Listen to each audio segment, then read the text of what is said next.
an introduction of who I am because it's been 2 months and I've been accumulating subscribers. Hi everyone, but this is normal. This is what I do on this channel on a Wednesday basis, weekly basis. I take a comic book that I've been reading and I talk to you about it. Usually goes 6 or 7 minutes. I don't know how long this video is, obviously, because I'm recording it now. So if it goes longer than that, that's unplanned, but they're usually that short.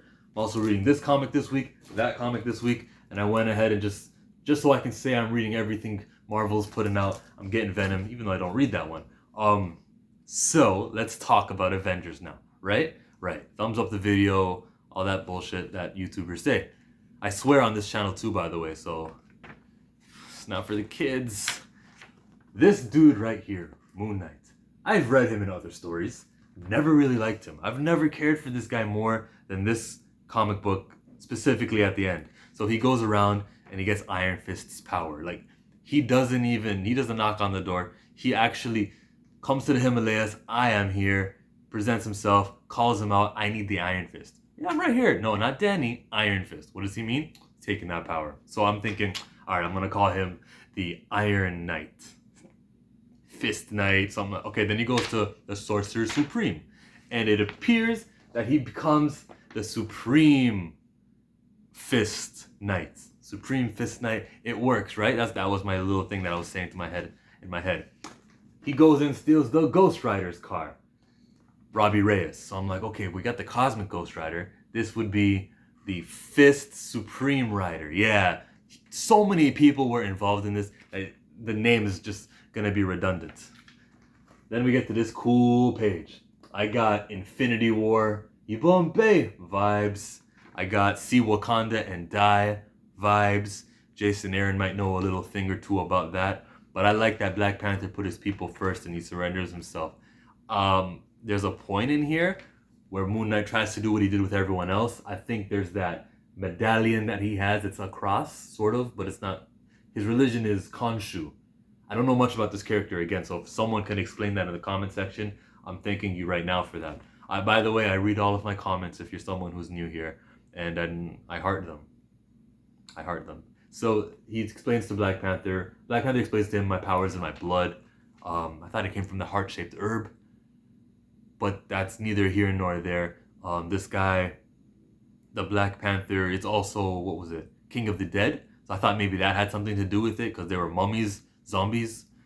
I don't know. I don't really understand what happened there. But Black Panther just kind of forfeited just to protect his kingdom. That's cool. And then Thor with the hair appearance. What this means is that all of Donny Cates' Thor, he's had long hair. And prior to that Thor, Jason Aaron's Thor, he had short hair.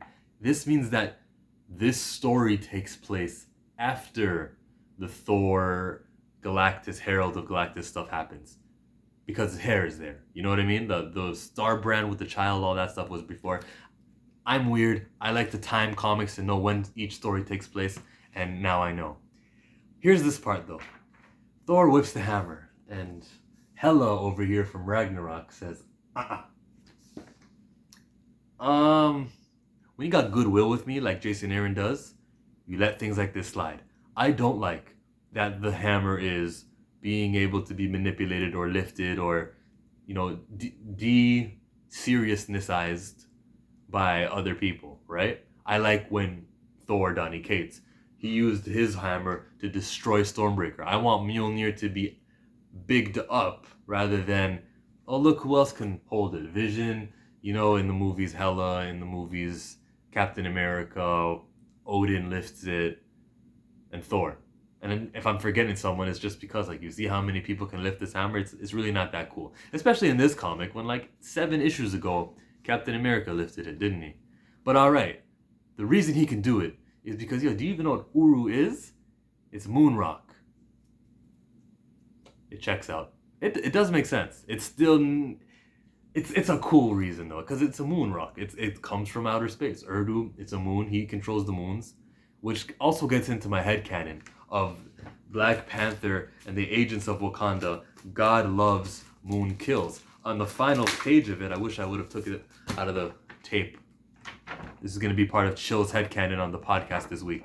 But on the final page of the podcast, you see on the issue, you see a smiley face on the moon because it was carved in there. It's not there in this comic book.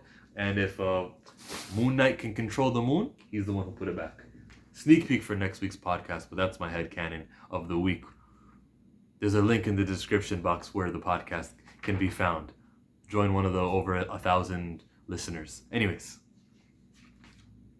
he just takes a whole bunch of moons and bodies Thor. There's an image of the moon actually behind the hammer. And it's explained to me that this dude has multiple identities. Everything I need to know about Moon Knight was explained in this comic book. Some of it by Iron Fist, some of it by the Sorcerer Supreme, talking. And then there's this where I get to see that he calls himself Stephen Grant, calls himself Jake Lockley. My name is Mr. Knight right after. He had how many other names? And then there's this guy in the middle. I believe the one is Khonshu, and the one below is like Mark Spector Moon Knight. But damn, he claims to be on the side of good. He mentioned the Phoenix Force, mentioned the Star Brand baby. He's not done collecting powers. This is some scary stuff, man. I feel like I glossed over the Iron Fist part. Sorry, I like to do these chronologically. But you remember every time he was punching and saying something, there was like a word next to Iron Fist's attack, similar to Doctor Strange's. I don't like Doctor Strange for that. The Crimson Sidorak arm bands and all that. I don't really like that because I'm not going to remember all of these names. But what I did like over here was when Iron Fist was going to say his attack, Moon Knight's fist of the Khonshu popped up right below that as if it was interrupting him, because in the picture you can see Iron Fist was going to throw a punch and it was beaten by Moon Knight's punch. That was really cool. That is the review. What else can I say about this? Background colors. Why did I write that in my notes? Oh, because in this page here, I'm not looking at everything, you know? I'm looking at the actual action. So I like that they didn't waste too much time drawing a background. Just give me, the less there is to look at, the more I can focus on the main character. So there's times to go all out with your artwork, and I do appreciate that, but that actually highlights the artistry by Javier Garron, who used to do Miles Morales Spider-Man, and I loved him there. This is one of those new artists on the scene who, man, you know, they're killing it. Javier Garron, so he's got a Latino name. Might be from Mexico or he got a Latino name. Paco Medina is on there. And there's another Humberto Ramos, there's another dude. I think I have a liking to their artwork.